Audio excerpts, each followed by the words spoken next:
I'm going to talk about the elephant in the room in the whole conversation of economic outcomes, inequality, generational underperformance, and a lot of the reasons why many Gen Zs and millennials are pessimistic about their economic futures.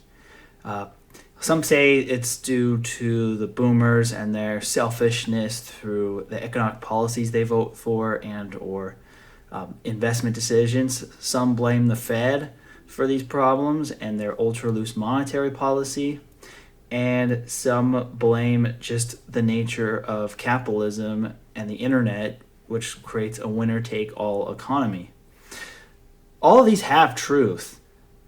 But however, there's another real reason of why you're seeing living standards drop that is not talked about. And the reason why it's not talked about is because it insults most of the audience. Welcome to Analyzing Finance with Nick. In this video, we're going to be talking about the decline in quality of human capital and why it is a real issue and what does the evidence show when it comes to this data. Okay, first, you've had markets ebb and flow with the business cycle, but there's been a common trend of real wages declining. If you look at real wages for production workers in terms of ounces of gold, they are near lows last seen in 1980 and have been on a relatively strong downtrend from the post end of the Nixon window high in the year 2003. And why has it been the case that we've seen this decline? Is it that there's just too much population creating excess labor supply relative to demand? Yeah, that could be it. However, I think there's also a problem in productivity. Productivity rates from the end of World War II to 2008, just right at the edge of the financial crisis, it was pretty consistent. You've had in recessions and then the inflationary time in the 70s, slight productivity declines, but for the most part, productivity growth ranged from 1% at the lows to about 10% at the highs. And it was a stable trend in productivity growth throughout the entire late 20th century. And then if you look at from post '08, it's a little bit different of a story. You see higher highs and lower lows in productivity. The only time it's really hit that 10% level post GFC was right during the peak of the pandemic when you saw mass layoffs and people being forced to do more with less because a lot of in-person workers just simply couldn't do anything. But if you adjust for the pandemic dynamics, you haven't seen TFP growth in any quarter exceed 5% for labor productivity. And you've seen multiple years of productivity declines of more than 3%, which you've not seen really very much in the pre-GFC era. At the worst of this being in 2022 when you saw productivity decline by over 5%. So there's a pretty big gap between the pre-GFC level of productivity growth and the post-GFC level of productivity growth. And that is probably the strongest evidence for decline of human capital. So what is causing this? And what are some other evidence outside of the data on absolute productivity? First is you have an issue of stagnating education attainment. Percentage of Americans with college degrees have essentially peaked.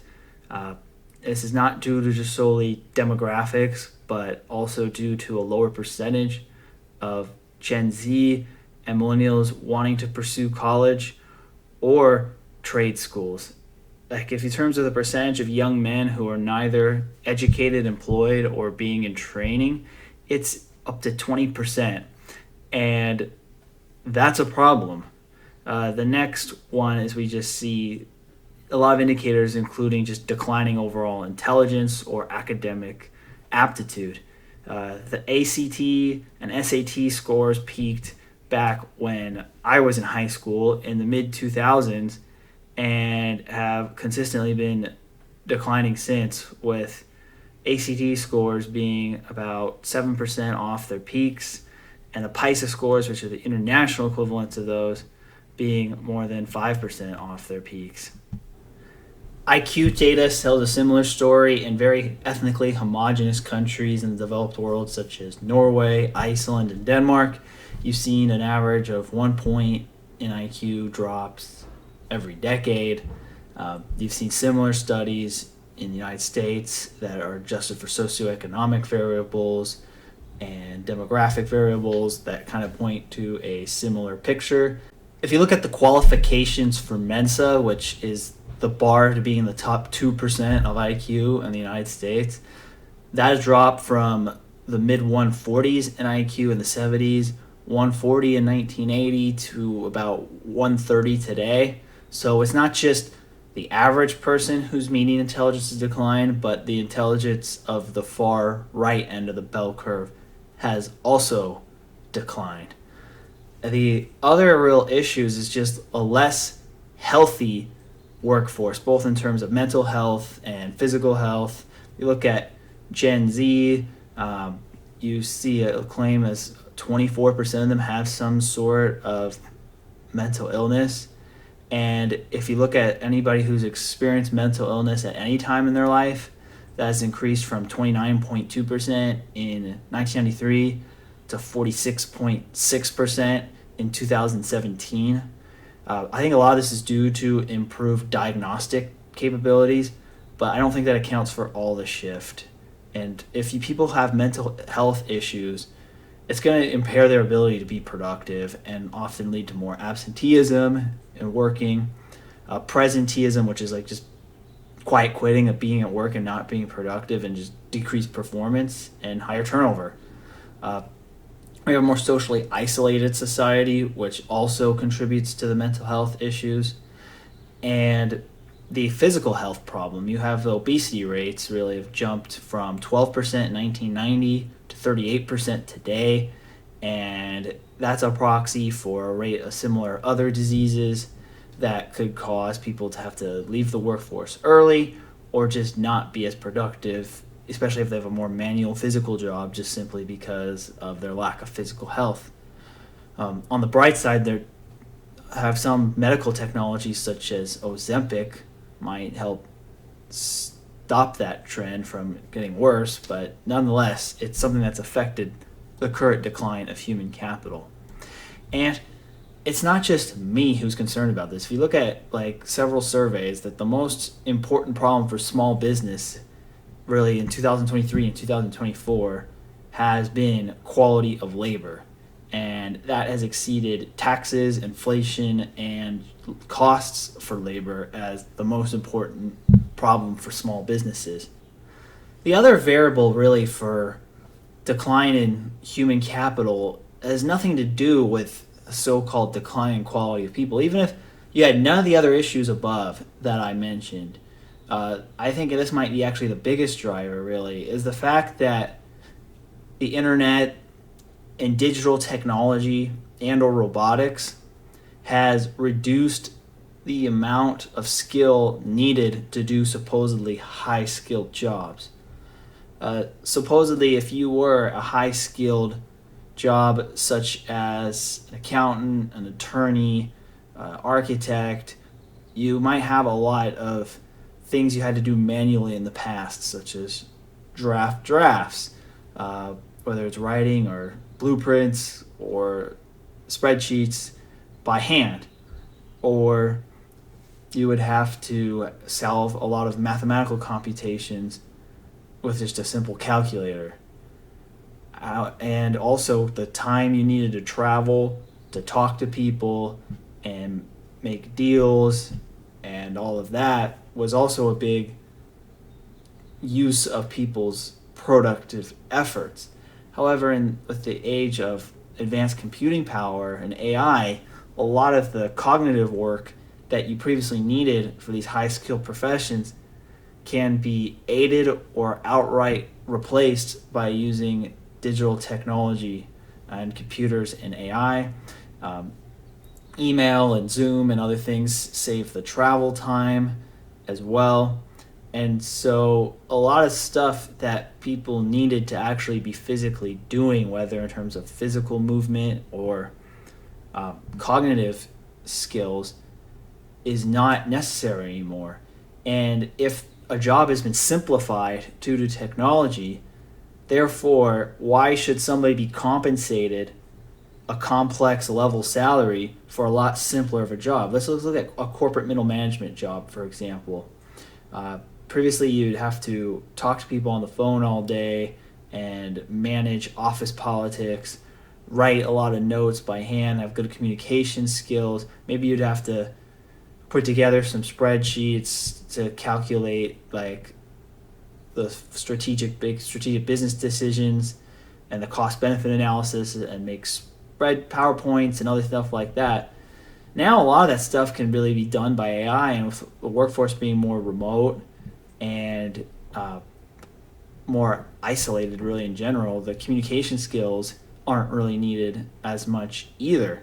So this middle management job now is simply just shuffling emails from one person to another for a few hours a day, and the rest just sitting at your computer waiting for one of those emails to be shuffled to you to react. Which job is more demanding?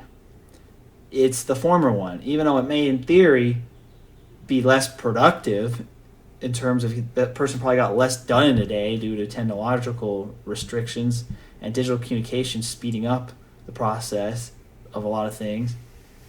The other side of it is that sped up newer job actually requires less skill to do.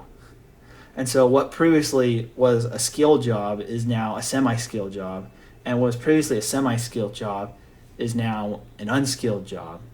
And the more AI technology advances, the bigger problem this could be. And this might actually be the biggest reason why you've started to really see the gap widen in terms of productivity and wages, because even if the world is more productive, the skills to operate those machines are a lot lower than it used to be. Like, say, like in the old Industrial Revolution days, if the machine made the worker more productive, but the skill required to operate the machine was much higher.